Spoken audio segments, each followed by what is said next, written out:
today we are going to discuss preliminary examination pattern GS1. You're going to have 100 question.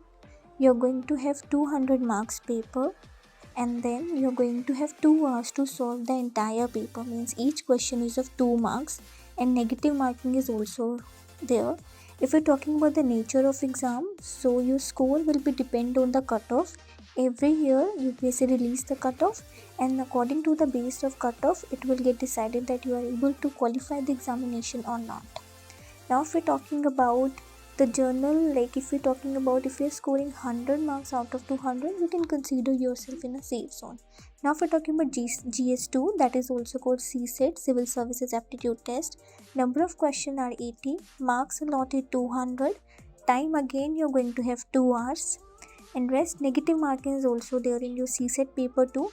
Nature of exam, so nature of exam is qualified in nature. You need to qualify this examination, that means you need to score 33% marks, means out of 200 you need to score 66 marks to qualify this paper. So it is important to qualify CSET paper because UPSC going to check your CSET paper first and then going to check your GS paper. So if you are not able to qualify the CSET paper, then your GS1 copy will not get evaluated. So kindly take it seriously, focus on GS1 as well as GS